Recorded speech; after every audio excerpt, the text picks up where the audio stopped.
महाकुंभ के महावैभव को हम देख रहे हैं, लेकिन क्या आप जानते हैं कुंभ के नाम पर सदियों से हिंदुओं के आस्था से खिलवाड़ होता आ रहा है। महाकुंभ में आने वाले हर तीर्थ यात्री से पहले मुगल बादशाह और फिर अंग्रेज भी टैक्स वसूला करते थे।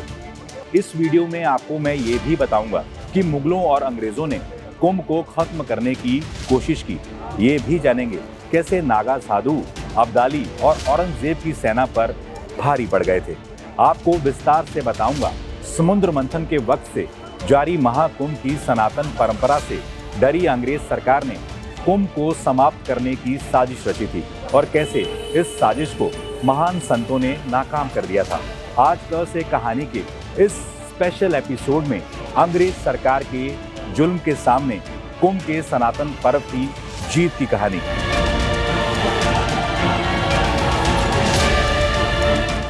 मुगलों के दौर में भी कुंभ मेले का आयोजन जारी रहा। कुछ क्रूर शासकों ने कुंभ पर हमला भी किया। उन्हें नागा, अघोरी और अलग अलग अखाड़ों के साधुओं ने धूल चटा दी। शस्त्र और शास्त्र दोनों में ही माहिर संतों सन्यासियों ने हर दौर में सनातन के महापर्व कुंभ का आयोजन जारी रखा। इतिहास में अब्दाली को दरिंदे के तौर पर जाना जाता है। जब उसने गोकुल और वृंदावन जैसी आध्यात्मिक नगरियों पर कब्जा कर उन्हें अपवित्र करने की कोशिश की, तब किसी राजा के पास ताकत नहीं थी अब्दाली के सैनिकों से टकराने की। तब हिमालय की कंदराओं से निकले नागा साधुओं ने ही अब्दाली की सेना को ललकारा। 1791 के गजेडियर में इस बात का जिक्र है कि कैसे अहमद खान बंगस ने कुंभ के दिनों में इलाहाबाद के किले पर चढ़ाई की थी और उसे घेर लिया था। हजारों नागा साधु तब स्नान कर रहे थे।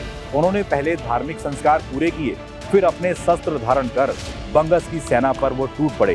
3 महीने तक जमकर युद्ध चला। आखिरकार बंगस की सेना नागा साधुओं से हारकर पीछे हट गई। एक किस्सा और भी है, आइए अब जानते हैं कि कैसे 1666 के आसपास औरंगजेब की सेना हरिद्वार कुंभ के दौरान आक्रमण करने आई थी। तब भी नागा साधुओं ने उनकी सेना से मोर्चा संभाला था। ऐसे कई किस्से इतिहास में दर्ज हैं जब धर्म रक्षक नागा साधुओं ने वीरता का सर्वोच्च उदाहरण स्थापित करते हुए सनातन धर्म की रक्षा की। आइए अब जानते हैं कैसे अंग्रेजों ने कुंभ से टैक्स वसूला। मुगलों के पतन के बाद अंग्रेजों का राज आया और कुंभ का आयोजन होता रहा।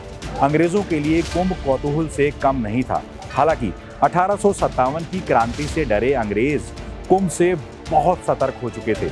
इस महापर्व में आने वाली लाखों की भीड़ के बीच कोई क्रांति ना पनप पाए, इससे बचने के लिए उन्होंने कुंभ पर सख्ती और निगरानी बहुत बढ़ा दी थी। तीर्थ पुरोहितों पर खास नजर रखी जाती थी। सुरक्षा के नाम पर कई प्रतिबंध लगाए गए। कुंभ से जुड़े एक आदेश में तीर्थ पुरोहितों और पंडों से कहा गया कि वे अपने यहाँ तंबुओं में ऐसे किसी यात्री को ना रुकने दें जो पहले उनके यहाँ ना रुका हो। कल्पवासियों और पंडों से इस बारे में हल्फनामा लिया गया। दरअसल अंग्रेज चाहते थे कि मेले में कम से कम लोग आएं। हालांकि ईस्ट इंडिया कंपनी के भारत में जड़े जमाने के साथ ही अंग्रेज समझ गए कि कुंभ आमदनी बढ़ाने का जरिया बन सकता है। उसके बाद कंपनी के अधिकारियों और ईसाई मिशनरियों को कुंभ, जिसे वो ग्रेट इंडियन फेयर कहते थे, उसके अध्ययन की जिम्मेदारी दी गई। अंग्रेज सरकार ने माघ मेले में टैक्स वसूली शुरू की। 1796 में मेजर जनरल थॉमस हार्डविक ने हरिद्वार कुंभ पर पहली रिपोर्ट तैयार की। जब अंग्रेजों ने देखा कि तमाम कष्टों के बाद भी तीर्थयात्री कुंभ में आते हैं और अपने पैसे खर्च करते हैं, तो उन्होंने कुंभ को तीर्थयात्रियों को लूटने का जरिया बना लिया।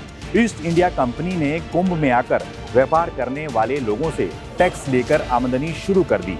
अंग्रेज सरकार ने 1810 के पास रेगुलेटिंग एक्ट के तहत माघ मेले में टैक्स वसूली शुरू कर दी थी। तीर्थयात्रियों, संतों, तीर्थ पुरोहितों ने इसका विरोध भी किया, लेकिन अंग्रेज नहीं माने। अंग्रेज अधिकारी A.R. रीड ने 1882 में प्रयाग कुंभ मेले का ब्यौरा बनाया। इसके अनुसार मेले में 20,228 रुपए खर्च हुए, जो अभी के हिसाब से करोड़ों रुपए बैठते हैं। कमाई मेले में आने वाले नाइयों, मालियों, नाविकों, कनात वालों, फेरी वालों, बैलगाड़ी वालों से वसूल टैक्स से हुई। कुंभ से कमाई बढ़ी तो अंग्रेजों ने मेले में अफसर तैनात कर दिए। अंग्रेज अफसरों ने राजस्व बढ़ाने और ब्रिटिश राज के प्रचार के लिए मेले पर पकड़ मजबूत कर दी। कमाई का कुछ हिस्सा मेले पर खर्च किया जाने लगा। अंग्रेजों ने 1870 से कुंभ आयोजन की कमान अपने हाथ में ले ली। अंग्रेज राज में उनके दस्तावेजों में ये पहला आधिकारिक कुंभ था। ब्रिटिश राज में प्रयाग में 1870 के बाद 1882, 1894, 1906, 1918 और 1930 में कुंभ हुआ। 1894 से कुंभ की जिम्मेदारी जिला मजिस्ट्रेट को दी जाने लगी। मेला बेहतर तरीके से हो, इसके लिए अंग्रेज सरकार ने इंग्लैंड के 3 खास अफसर तैनात किए। एस.के. दुबे अपनी किताब कुंभ सिटी प्रयाग में लिखते हैं कि 1822 में अंग्रेज सरकार कुंभ में आने वाले हर यात्री से ₹1.25 लगान वसूलती थी, जो अभी के हिसाब से लाखों रुपए बैठता है। 1840 में अंग्रेज साल 1906 तक सरकार की कमाई 62,000 रुपए के ऊपर जा चुकी थी। आजादी के बाद 1954 में पहला कुंभ हुआ, जिसमें श्रद्धालुओं की संख्या करोड़ों में पहुंच चुकी थी। अब 144 साल बाद महाकुंभ के योग में श्रद्धालुओं की संख्या से विश्व के सारे रिकॉर्ड टूट रहे हैं। महाकुंभ के महावैभव को दर्शाने के लिए जो शानदार इंतजाम योगी सरकार ने किया है, इसकी तारीफ करते हुए उन जालिम सरकारों का किस्सा हमने आपको सुनाया, जिनके नापाक मंसूबे थे कि कुंभ को खत्म कर दिया जाए, लेकिन आज वो इतिहास के कूड़ेदान में फेंके जा चुके हैं और सनातन की समग्रता का प्रतीक महाकुंभ का महावैभव पूरे विश्व में फैल रहा है। इसकी विराट छवि को देखते हुए इतिहास के उन काले अध्यायों को सामने लाती हुई ये थी हमारी क से कहानी। ये कहानी आपको कैसी लगी हमें कमेंट्स में ज़रूर बताइएगा, क्योंकि आपकी कहानियों को देखते हुए ही हमने ये कहानी आपके सामने प्रयागराज के महाकुंभ से पेश की है। उम्मीद करता हूँ आपको पिछली कहानियों की तरह ये कहानी पसंद आएगी। बहुत बहुत शुक्रिया।